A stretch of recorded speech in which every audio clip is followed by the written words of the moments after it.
在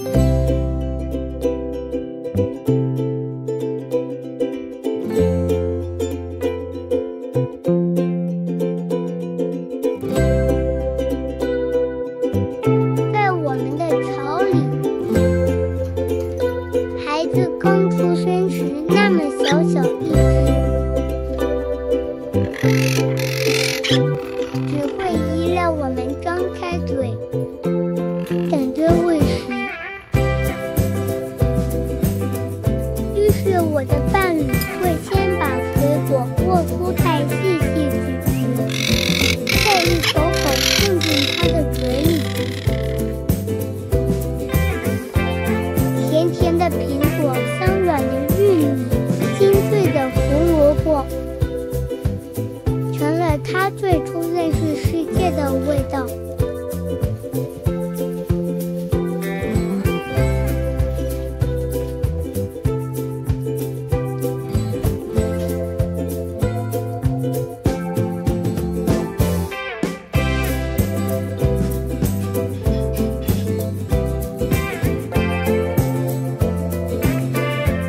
看住他满足的神情，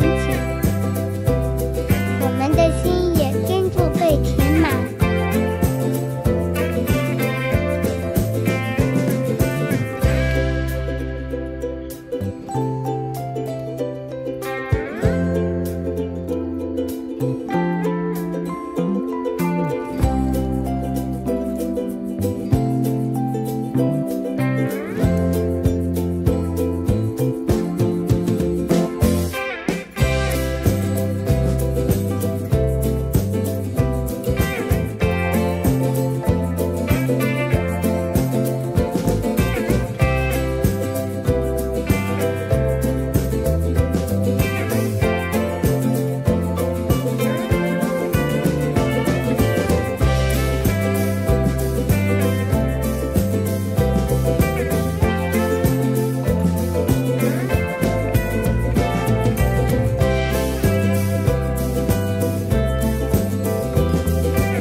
随着羽毛渐渐丰满，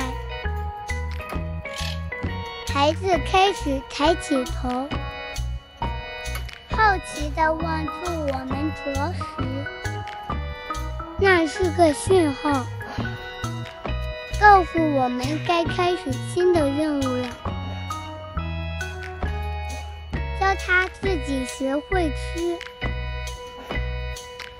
于是我们会在他面前叼起一小块果肉，轻轻啄动，并发出柔和的叫声，好像在说：“来，这是属于你的食物。”有时候，我们还会把果肉吊在他脚边，耐心等候。一开始孩子显得很胆怯，只是盯着果肉发呆。但当他终于鼓起勇气，轻轻啄下一口时，我和伴侣的心里涌起无比的喜悦。那小小的一口，不仅是食物的开始，也是他成长的第一步。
你做那个阿姨要自己吃，那个你自己吃。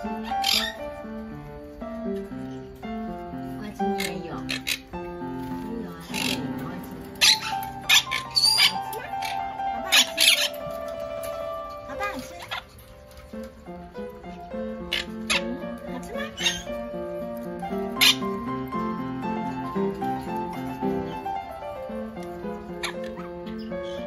学习总是需要时间，孩子有时候只是把果肉玩弄着，有时候啄了一点点却不会吞咽。我们并不着急，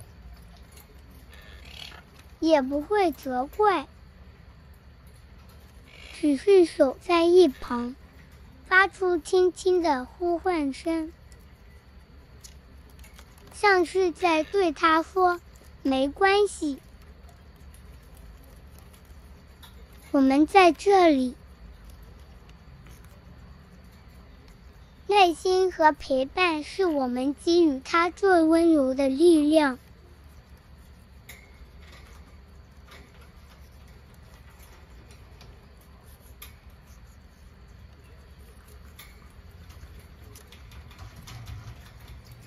更美好的是，我们并不孤单，群体里的其他成员也常常成为孩子的榜样。当他看见爸爸妈妈自在地咬着青菜，分享果实时，他的眼神里闪着光，忍不住随着跟进。就这样，在家人的陪伴下，孩子渐渐变得勇敢，也逐渐学会独立。如今看作孩子能够自己啄食，我和伴侣心中充满欣慰。我们明白，这不只是学会吃蔬果，更是迈向成长的象征。未来等他也成为父母时，一定会用同样的方式，把爱与耐心传给下一代。在这段陪伴的旅程里，我们深深相信，教育不是急迫的催促，而是温柔的守护，就像新鲜的蔬果滋养身体，爱也一样能滋养孩子的心灵。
拜。